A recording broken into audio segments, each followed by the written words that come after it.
नमस्कार, आप देख रहे हैं न्यूज प्लस 21। मैं हूं आपके साथ प्रियांशा लाजरस।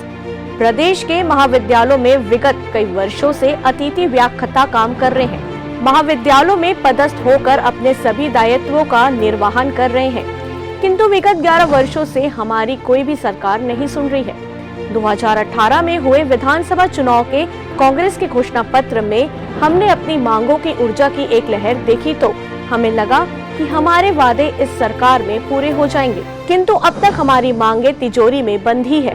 सरकार टस से मस होने का नाम तक नहीं ले रही। अतिथि व्याख्याताओं की मांग है कि प्रभावित व्याख्याताओं की पुनर्नियुक्ति कर दी जाए। 65 साल की उम्र तक जॉब की सिक्योरिटी हो, पूर्णकालिक अवधि एवं एक मुश्त वेतन प्राप्त हो। हम किसी भी प्रकार का धरना रैली प्रदर्शन करके प्रदेश में माहौल नहीं खराब करना चाहते हैं। हम शालीनता से चाहते हैं कि सरकार हमारी इन 3 सूत्री मांगों को मान ले और हमें भी सम्मान से जीने का अधिकार प्रदान करे। हम महाविद्यालय अतिथि व्याख्याता सदैव आपकी ऋणी रहेंगे। अध्यक्ष अतिथि व्याख्याता संघ छत्तीसगढ़ लव कुमार वर्मा। हम लोग अतिथि व्याख्याता जो है 3 दिवसीय आंदोलन कर रहे हैं 3 मांग को लेकर के बूढ़ा तालाब में।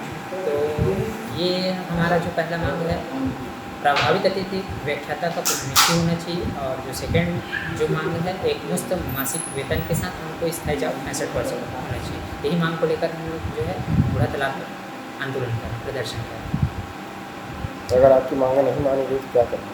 हमारे यदि मांग विचार नहीं करते हैं तो आगे हमारा जो आंदोलन चल रहा है जारी रहेगा। ऐसे ही जानकारियों के लिए देखते रहिए न्यूज प्लस 21, आपके हक की बात।